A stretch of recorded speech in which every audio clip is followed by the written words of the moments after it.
السلام علیکم ورحمۃ اللہ تعالیٰ وبرکاتہ۔ جیسے کہ آپ حضرات میرے بہت پیارے پیارے عزیزوں، آپ جانتے ہی ہوں گے میں سیرت مصطفیٰ صلی اللہ تعالیٰ علیہ وسلم کے اوپر بہت ہی پیارا مفتی سلمان نذیر صاحب قبلہ اول کے بیان لے کر کے آ رہا ہوں۔ پارٹ 1 پارٹ 2 میں نے لا چکا ہوں، اب پارٹ 3 آج اس کا ہم ریئیکٹ کریں گے۔ پارٹ 3 آج ہم اس کا سنیں گے انشاءاللہ۔ بہت پیارا مفتی سلمان نذیر صاحب کا یہ بیان ہے، اس کو پورا ضرور سن کر کے جائیں انشاءاللہ۔ آپ اور ہمیں بہت کچھ سیکھنے کو ملے گا حضور پاک صلی اللہ تعالی وسلم کی زندگی کے بارے میں اور حضور پاک کے بارے میں، تو اس کو پورا ضرور سن کر کے جائیں انشاءاللہ، اینڈ تک ضرور سنیں۔ شروع کرتے ہیں۔ سلام علی حبیبہ المصطفیٰ اما بعد فاعوذ باللہ من الشیطان الرجیم بسم اللہ الرحمن الرحیم۔ ان اللہ وملائکتہ یصلون علی النبی یا ایہا الذین آمنوا صلوا علیہ وسلموا تسلیما اللہم صلی علی سیدنا مولانا محمد مبارک وسلم، صلو علیہ الصلاۃ والسلام علیک یا رسول اللہ یا حبیب اللہ صلی اللہ تعالی علیہ وسلم سرمدا ابدا۔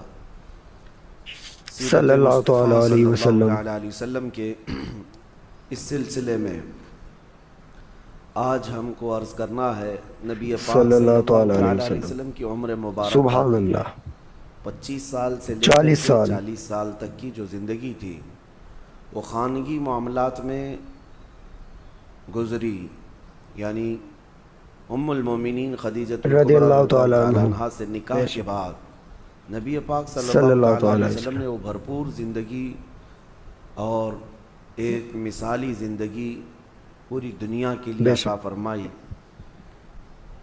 40 سال کی عمر پاک جب ہوئی آپ کی تو آپ تنہائی پسند کرنے لگ گئے، بھیڑ بھاڑ سے اپنے آپ کو دور کر لیا اور گوشے تنہائی میں جا کر کے زیادہ سے زیادہ عبادت کرنے کی خواہش ہونے لگی، اور اس غرض سے نبی پاک صلی اللہ علیہ وسلم مکہ سے تقریباً 4.5 کلومیٹر دور اس وقت خانہ کعبہ سے غار ہیرا میں جا کر کے عبادت کرتے تھے۔ ہیرا یہ جبل نور ایک پہاڑی ہے، اس پہاڑی کے اوپر ایک غار ہے، یہ تقریباً 3000 فٹ اونچا ہے۔ اللہ، سب سے اوپر کی چوٹی پر جا کر نبی پاک صلی اللہ علیہ وسلم تنہائی اختیار کرتے تھے، یہ گوشہ نشینی تھی، اور اس وقت تک ابھی کوئی وحی نہیں آئی تھی، نہ ہی کوئی آیت اتری تھی قرآن کی، لیکن اس سے پہلے ہی نبی پاک صلی اللہ علیہ وسلم 2 دن 3 دن تک اس غار میں تشریف عبادت کرتے بے شک۔ اس وقت حضرت خدیجہ رضی اللہ تعالی تعالیٰ عنہا مکمل ساتھ رہیں، یہاں تک کہ آپ کے کھانے کا انتظام وہ خود کرتی، گھر سے کھانا لے کر کے وہ خود جاتی اور پہاڑ پر کھانا دے کر کے پھر واپس آتی۔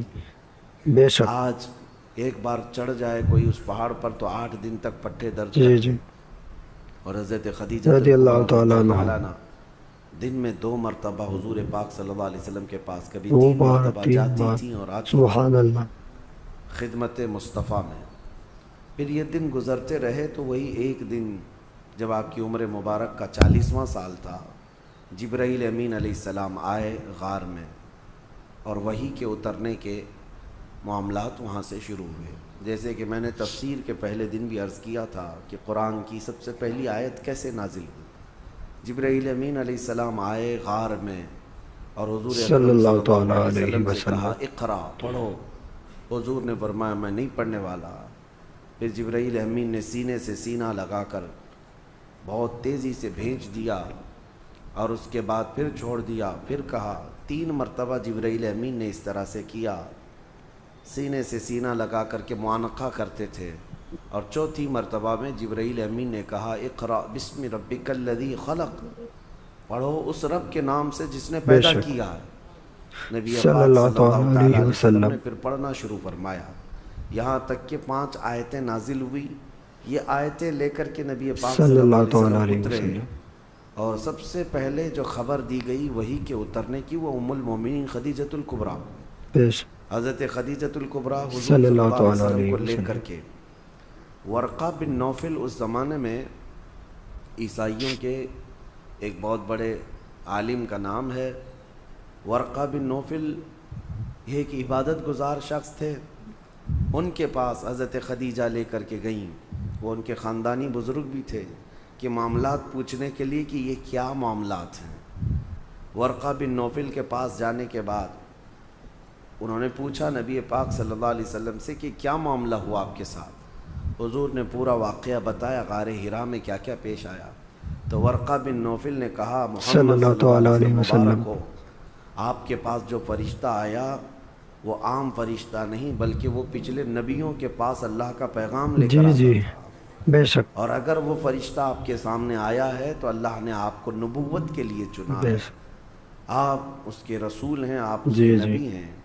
اور ورقہ بن نوفل ایمان لائے ہوئے لوگوں میں سے نہیں ہے، لیکن خواہش یہ کی کاش میں اس زمانے میں جب آپ کی اعلان نبوت ہوگا اور میں تندرست ہوتا تو میں مکمل آپ کی خدمت میں حاضر رہتا، اس لیے کہ عنقریب وہ دن آئیں گے جب آپ کو آپ کے خاندان والے اور آپ کے شہر والے اتنا سخت ظلم کریں گے کہ آپ کو اپنا وطن چھوڑنا ہوگا۔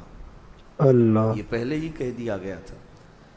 تو نبی پاک صلی اللہ تعالیٰ علیہ وسلم وہاں سے آئے۔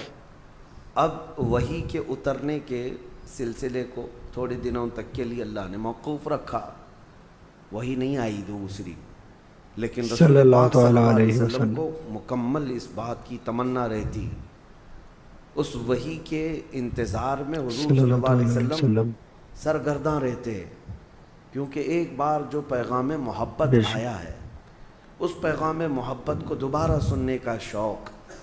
پھر ایک بار مکہ کے بازار سے گزر رہے تھے، کسی نے پکارا محمد محمد، نبی پاک صلی اللہ علیہ وسلم کا نام۔ حضور نے پلٹ کر کے اس آواز کی طرف دیکھا تو آسمان اور زمین کے بیچ میں وہی فرشتہ جبرائیل امین، وہ اتنی بڑی شکل میں کرسی پر براجمان ہے۔ نبی پاک صلی اللہ علیہ وسلم نے پہلی مرتبہ یہ منظر دیکھا جبرائیل کو اس حالت میں، تو اس کے بعد آسمان اور زمین پورا اس فرشتے سے بھر گیا ہے، جبرائیل امین سے۔ پھر نبی پاک صلی اللہ علیہ وسلم گھر تشریف لائے اور پھر اس وقت کہنے لگے زمیلونی زمیلونی، مجھے چادر اوڑھاؤ، سخت ٹھنڈی لگ رہی ہے۔ جسم کے اندر وحی کے اترنے کے جو آثار تھے وہ پوری باڈی شیک ہوتی تھی۔ اس کے بعد آپ گھر میں لیٹے تھے، اسی حالت میں جبرائیل امین نے 19 آیتیں لے کر کے حضور اللہ تعالیٰ کی طرف سے پہنچایا، یا ایھا المدثر قم فانذر وربک فکبر۔ یہ آیتیں تھیں، اللہ تعالیٰ نے اپنے نبی کو مدثر کہہ کر پکارا، اے مدثر اٹھو، قم فانذر، لوگوں کو اللہ کا خوف دلاؤ، وربک فکبر، اور تمہارے رب کی تکبیر بلند کرو، اللہ اکبر کہو۔ پھر یہاں سے احکام شروع ہوئے۔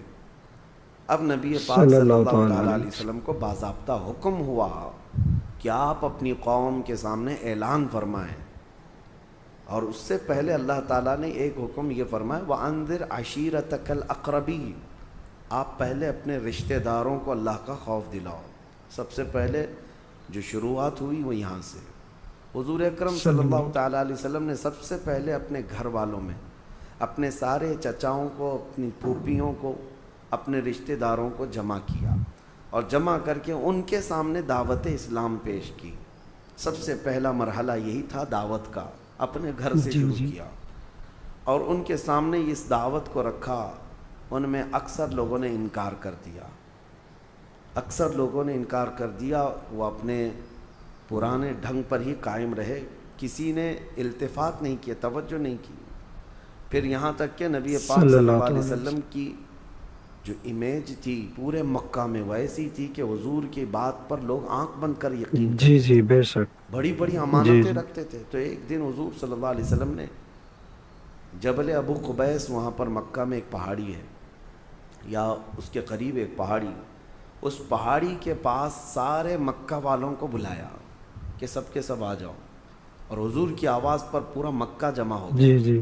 تب نبی پاک صلی اللہ علیہ وسلم نے ان سے ایک سوال کیا، کہا کیا تمہارا خیال ہے میرے متعلق اگر میں یہ خبر دے دوں کہ اس پہاڑ کے پیچھے ایک فوج ہے جو تمہیں مارنے کے لیے کھڑی ہے، تو تم کیا میری اس بات کا یقین کرو گے؟ مکہ والوں نے ایک آواز میں کہا تھا ہم نے تمہارے بچپن سے لے کر اب تک کبھی جھوٹ سنا ہی نہیں. اگر آپ اس بات کی خبر دیتے ہیں تو ہم یقین ہی نہیں بلکہ اس سے لڑنے کی تیاری بھی کریں گے. نبی پاک صلی اللہ علیہ وسلم نے فرمایا جب تمہیں میری بات پر اتنا یقین ہے تو سنو اللہ ایک بے ہے شک اور میں اللہ کا آخری رسول صلی رسول اللہ ہوں. علیہ وسلم. اور جن بتوں کے سامنے تم سر جھکاتے ہو یہ فضول ہے, جھوٹے ہیں. یہ جی باطل جی ہیں. تو نبی صلی پاک اللہ صلی اللہ علیہ علیہ وسلم. وسلم کا جب یہ اعلان ہوا تو مجمع میں کھلبلی مچ گئی کہ ہمارے پرانے دین پر حملہ ہو گیا, ہمارے دھرم پر حملہ ہو گیا ہے. اور پھر اسی مجمع میں سے ایک شخص کھڑا ہوا اور اس نے سخت جملوں میں بات کہا, تبن لک یا صلی اللہ محمد تعالی علیہ وسلم. لہذا جمعتا, نعوذ باللہ. اس نے کہا برا ہو اے محمد تمہارا, نعوذ باللہ, تمہارے ہاتھ نعوذ ٹوٹ جائیں, باللہ. کیا تم نے اس کام کے لیے ہمیں یہاں جمع کیا تھا. یہ بولنے والا حضور صلی اللہ علیہ وسلم کا سگا چچا ابو لہب تھا. حضور پاک صلی اللہ علیہ وسلم کو زندگی میں سب سے پہلا برا جملہ کہنے والا ابو یہ لہب شخص تھا, کتا کیونکہ گلیچ. اتنے سالوں میں کبھی کسی نے انگلی بھی نہیں اٹھائی, کبھی نہ اخلاق پر بات کی, نہ کسی نے سخت لہجے میں آپ سے بات کی. اخلاق کریمانہ وہ اعلیٰ معیار کے تھے. پہلی مرتبہ اس طرح کا کڑوا جملہ اور تان و تشنیع کے ساتھ گالی بھرا ہوا نبی پاک صلی اللہ علیہ وسلم کے قلب اطہر پر یہ بات گراں گزری, بہت سخت ہوئی. لیکن اس مجمع سے حضور اکرم صلی اللہ تعالیٰ علیہ وسلم لوٹے تھے کہ ہاں تاریخ میں یہ ہے اب جو لوگ ایمان لائے ان میں بچوں میں سب سے پہلے مولا مولا علی کرم اللہ وجہہ الکریم. جب آپ کی عمر 9 سال جی جی کی بے تھی, شک بڑی عمر والوں میں سب سے پہلے ایمان حضرت لانے والے ابو بکر حضرت ابو بکر صدیق رضی اللہ تعالیٰ عنہ. بے شک عورتوں میں سب سے پہلے ایمان لانے والی سیدہ خدیجۃ الکبریٰ بے رضی شک اللہ بے تعالیٰ شک. عنہ. اور غلاموں میں سب سے پہلے ایمان حضرت لانے بلال, والے حضرت زید بن حارثہ رضی اللہ تعالیٰ عنہ, بے شک بے شک, اور حضرت بلال حبشی رضی اللہ تعالیٰ عنہ کا جی بھی جی نام ہے. یہ لوگ سب سے پہلے ایمان لانے والوں میں ہیں, سب سے پہلے جو لوگ ایمان لائے. اب یہ وہ لوگ تھے, اس میں حضرت ابو بکر حضرت خدیجہ کو چھوڑے تو باقی تو سب ان کے حالات ایسے نہیں تھے کہ وہ پورے مکہ والوں سے پنگا لے لیتے, جی مقابلہ کر سکتے. کمزور لوگوں سے دین جی شروع جی ہوا, اور جو لوگ شروع میں اسلام میں داخل ہوتے تھے وہ غریب صحابہ تھے, جی کمزور تھے, لیکن ایمان اتنا مضبوط تھا کہ ہر مصیبت کے لیے وہ بے ڈٹے شک رہتے بے تھے, شک. ہر بڑی سی بڑی مصیبت کو فیس کرنے کو تیار تھے. اب یہاں سے تبلیغ اسلام کا سلسلہ شروع ہوا. شروع کے سالوں میں نبی صلی پاک اللہ صلی اللہ تعالیٰ علیہ علیہ وسلم نے وسلم. پوشیدہ طریقے سے ہی دعوت اسلام دی, پوشیدہ طریقے سے, یعنی بالکل اوپنلی دعوت نہیں دی جاتی تھی. تنہا تنہا ایک ایک شخص کو کنونس کرنا, جیسے حضرت ابو بکر صدیق کی دعوت پر حضرت عثمان غنی ایمان لائے, حضرت ابو بکر صدیق کی دعوت پر حضرت زبیر, حضرت طلحہ, یہ لوگ بھی ایمان لائے. تو یہ جو سبحان اللہ, ایک دوسرے سے ایمان کا سلسلہ چلتا رہا. باضابطہ طور پر تبلیغ کب ہوئی؟ حضور صلی اکرم اللہ صلی تعالیٰ اللہ علیہ تعالیٰ علیہ وسلم. وسلم ایک بازار میں تشریف لے گئے. وہاں پر لوگوں کے درمیان خطاب کر رہے تھے کہ ابو جہل درمیان میں آیا, پوری دھول اڑایا حضور پاک صلی اللہ علیہ وسلم پر, اور نہایت سخت جملوں میں کہنے لگا کہ لوگوں اس شخص کی بات مت سنو کہ یہ اس کا ذہنی توازن خراب ہو گیا, معاذ اللہ, نعوذ بڑے باللہ. برے الفاظ کہتا ہوا.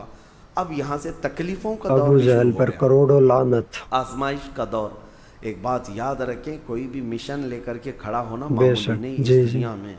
اور وہ بھی نبی صلی پاک اللہ صلی اللہ تعالیٰ علیہ علیہ وسلم نے وسلم. ایسے پتھر دلوں کے سامنے وہ عظیم دین کو پیش کیا تھا. اب آپ اندازہ کر سکتے ہیں وہ لوگ کس قدر ایگریسو تھے. اسی سے آپ اندازہ کریں کہ حضور جیسے شخص کو جو لوگ اچھی طرح جانتے تھے اخلاق میں کیا ہیں, لیکن حضور جب حرم کعبہ میں آتے تو ان کے ساتھ کیا کیا کرتے تھے لوگ, کیا کیا کچرے ڈالے, بہت ساری چیزیں کی. یہاں تک کہ عقبہ بن ابی معیط نام کا ایک ظالم شخص ایسا ہے, حضور ایک بار مسجد حرم میں آئے تھے نماز ادا کرنے کے لیے. اس نے اپنا گمچھا جو رومال ہوتا ہے وہ حضور صلی اللہ علیہ وسلم کے گلے میں ڈال کر گول گھمانا شروع کیا, اور اتنا گھما کر کے کھینچا کہ حضور اکرم صلی اللہ علیہ وسلم کے گلے پاک پر سوجن آ گئی تھی. یہ سب معاملات حضور کے ساتھ ہوئے, اور جو صحابہ ایمان لائے تھے ان کی بڑی آزمائش, جی جی, بڑی آزمائش تھی. حضرت ابو فقیحہ, ایک غلام تھے، ان کو ان کا آقا اتنا مارتا تھا، یہاں تک کہ راستے میں لے کر جا رہا تھا تو ایک جانور ہوتا ہے چھوٹا سا، اس جانور کو دیکھ کر کے اس نے کہا کہ تیرا خدا یہی تو معاذ نہیں اللہ ہے۔ رب العالمین۔ اس وقت حضرت ابو فقیہ کا ایمان دیکھیں، جیسے اس نے گستاخی کی، پکار کر کہنے لگے اللہ ربنا اللہ ربنا، ہمارا رب اللہ ہے، ہمارا رب اللہ ہے، وہ ایک ہے، بے ایک ہے۔ شک وہ ظالموں کو جلانے کے لیے یہی اتنا بے ہی شک کافی بے تھا، شک اتنا ہی کافی تھا۔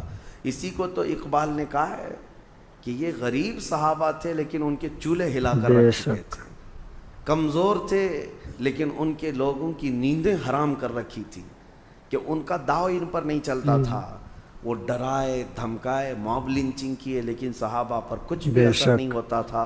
اسی کو اقبال نے کہا تھا کفر دم توڑ دے گا ٹوٹی ہوئی شمشیر کے ساتھ۔ بے شک تمہارے پاس بڑے ہتھیار ہونے جی ضروری جی نہیں ہیں، ٹوٹی ہوئی شمشیر، ٹوٹی تلوار۔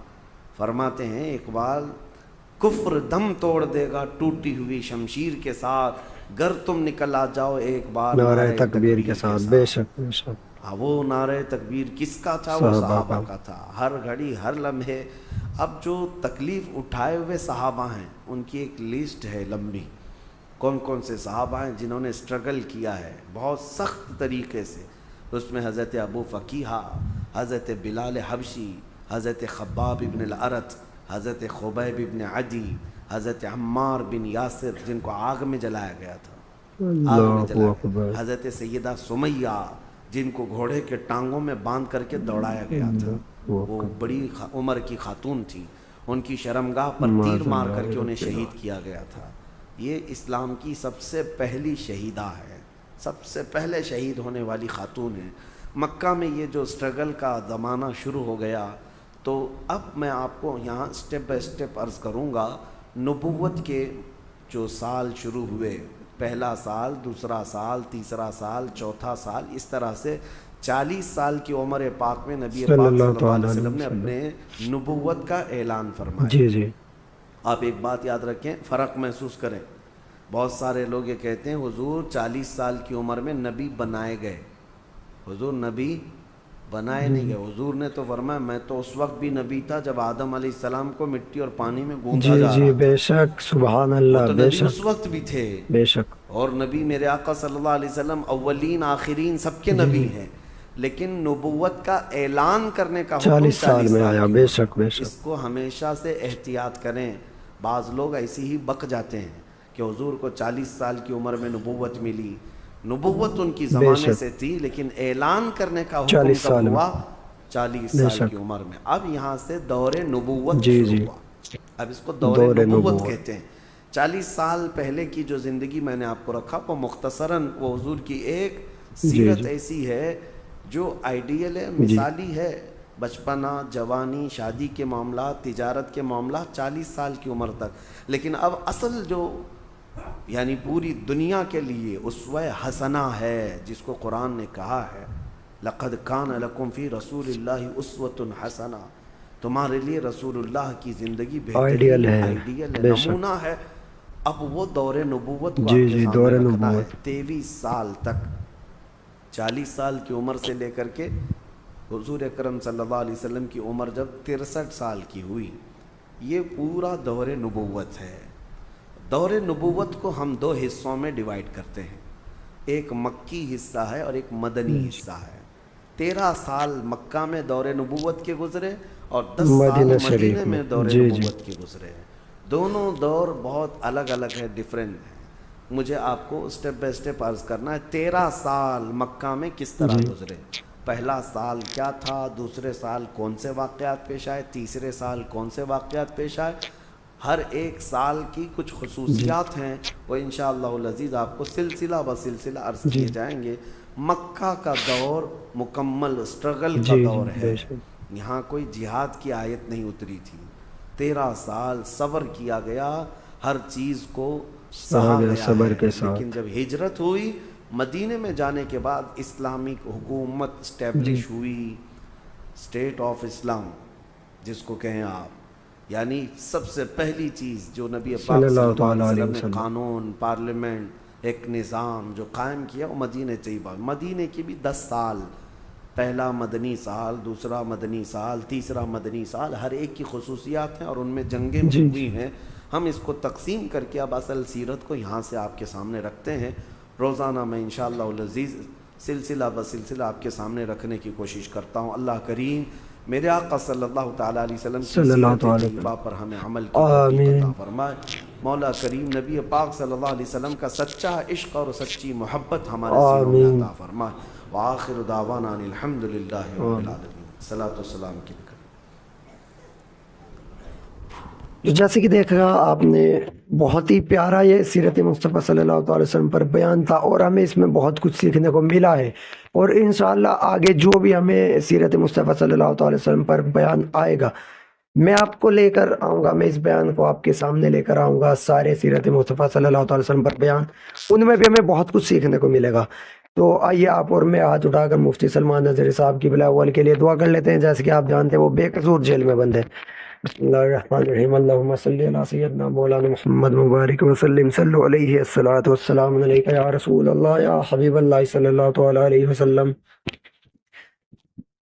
یا اللہ یا رحمان یا رحیم دل ہمارا مستقیم. اللہ تو بڑا کریم اور رحیم ہے. بے شک تو ہمارا ایک سچا رب ہے. بے شک ہم تیری ہی عبادت کرتے ہیں. مجھ جیسے تیرے بندے تو ہیں ہزاروں، مگر تو میرا ایک ہی رب ہے. مالک ہماری دعا کو قبول فرما. ہم جو تجھ سے مانگنے والے ہیں، مانگتے ہیں، تو سب جانتا ہے. ہماری نیک جائز دلی تمناؤں کو پورا فرما. مالک و مولا مفتی سلمان نظری صاحب کی بلائے اول کی رہائی عطا فرما. ان کی رہائی کے کوئی نہ کوئی اسباب پیدا فرما. 7-8 مہینے انہیں جیل میں ہو چکے ہیں. مالک ان کی رہائی عطا کر دے میرے پاک پروردگار. انہیں واپس ہمارے بیچ جلد سے جلد بھیج دے میرے پاک پروردگار. سنیوں کے شیر کو جلدی سے جلدی رہائی عطا فرما. مالک و مولا بے شک میں جانتا ہوں اس میں بھی تیری کوئی نہ کوئی حکمت ہوگی. جو وہ جیل میں ہے مالک، وہاں پر بھی وہ دین کا کام کر رہے ہوں گے، لیکن مولا انہیں رہائی آزادی عطا فرما. انہیں واپس ہمارے بیچ بھیج دے میرے پاک پروردگار. ہمیں وہ دیکھنے نصیب نہیں ہو رہے میرے مالک و مولا. ان اللہ وملائکتہ یصلون علی النبی یا ایھا الذین آمنوا صلوا علیہ وسلموا تسلیما. اللہم صلی علی سیدنا مولانا محمد مبارک وسلم. صلوا علیہ الصلاۃ والسلام علیک یا رسول اللہ یا حبیب اللہ صلی اللہ تعالی علیہ وسلم. اپنے حبیب علیہ السلام کے صدقے میں ہماری دعا کو قبول فرما. ہمارے آقا و مولا کے صدقے میں ہماری دعا کو قبول فرما. ہمارے پیارے پیارے نبی کے پیارے پیارے شروع سے آخر تک کے صحابہ کے صدقے میں ہماری دعا کو قبول فرما. آمین یا ارحم الراحمین. آمین. لا الہ الا اللہ محمد رسول اللہ صلی اللہ تعالی علیہ وسلم. انشاءاللہ میں آپ کے لیے یہ بہت ہی پیارے بیان لے کر آتا رہوں گا. تب تک میرے چینل کو سبسکرائب کر لے، ویڈیو کو لائک کر دے.